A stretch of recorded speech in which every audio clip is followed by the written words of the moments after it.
Essa é uma pergunta que eu recebo dos alunos direto, né? A Sabrina sabe a fórmula.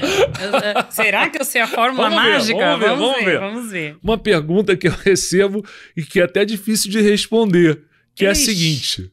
Atenção você que está na graduação ou mesmo que já tenha se formado. Como memorizar? Eu ia falar decorar, mas Sabrina escreveu aqui para memorizar, é mais chique, né? Como memorizar o esquema vacinal do PNI? Eu, de tanto fazer, assim, de recomendar, de estudar, acabei decorando, mas tem alguma fórmula, Sabrina, para a gente tentar decorar? Né? É difícil, eu sei. Difícil. É uma dúvida muito frequente, né? Muito. Dos alunos. E eu lembro, eu costumo contar para os residentes que na época que eu fazia residência, na enfermaria, eu tinha uma professora e ela sabia tudo de vacina. Eu achava demais. Ela sabia SUS particular, as diferenças, a composição. Eu falava, caramba, como que eu vou levar isso para a vida? Como que eu vou aprender tudo isso, né? E aí, hoje em dia é isso, a prática. A prática faz uma baita diferença. Sim. Quando a gente fala disso todo dia... Você no consultório diariamente, pô, não tem jeito. Todo dia. Vai decorar. Todo dia tem um bebê que vai fazer 2 meses de idade, né? Porque aí tem a BCG e hepatite B ao nascimento. Sim. E aí eu falo pros pais, ó, calma, que agora não é o momento da gente discutir. Vamos discutir perto dos 2 meses, que aí começa a sessão tortura, né?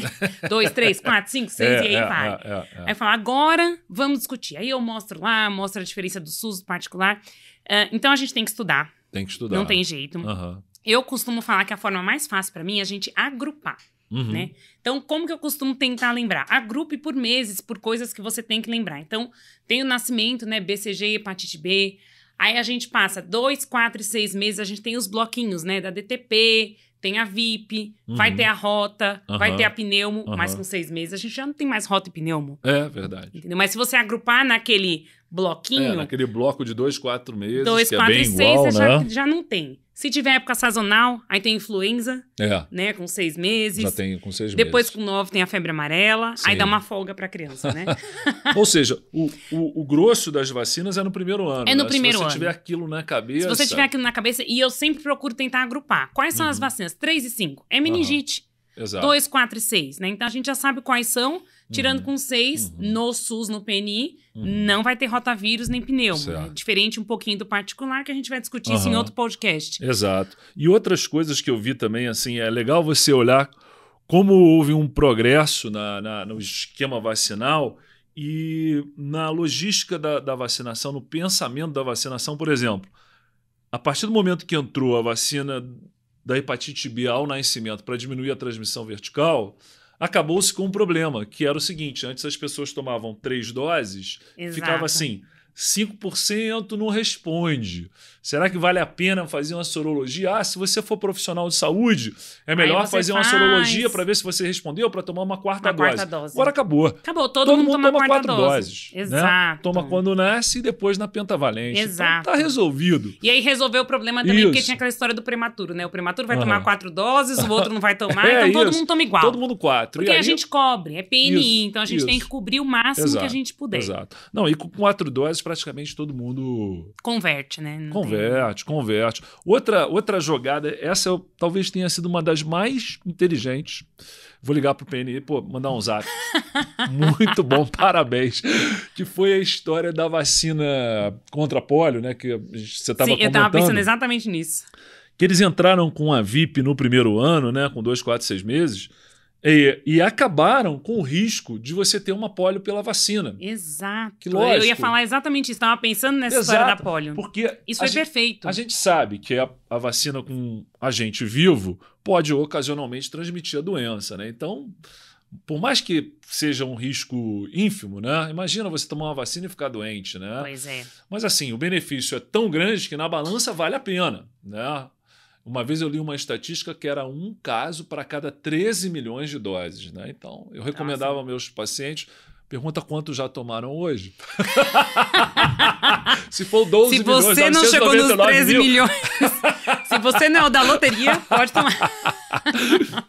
Mas aí, uma coisa que eu demorei a entender é que a partir do momento que esse risco era para a primeira dose, porque depois que você já fez algum anticorpo, o risco fica bem diminuído. Já era quase zero, fica zero praticamente.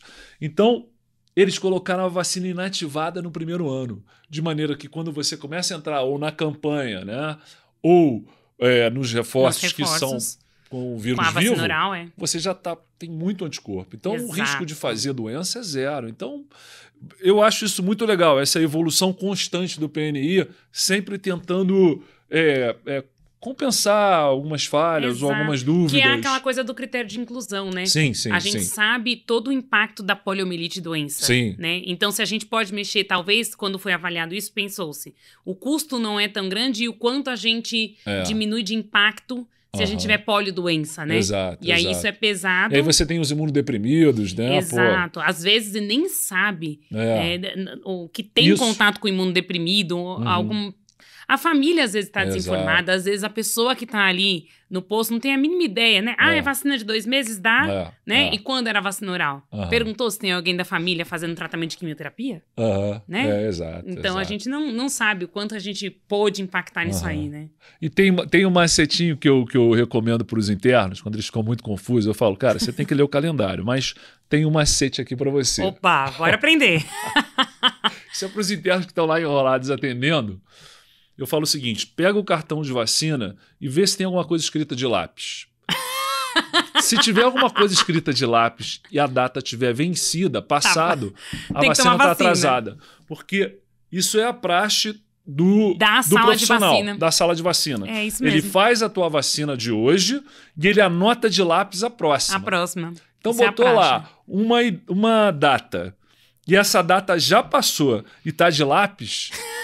Fechou. Essa vacina venceu. O problema é que na prova não está anotado de lápis para a próxima. Não. Isso é para prática. Só dá para prática. O aluno é lógico que com a prática do dia a dia ele vai memorizando lá as vacinas. Mas quando ele está no início fica confuso. Olha de lápis que olha tá o que tudo está certo. de lápis. Se Exato. passou a data, essa venceu.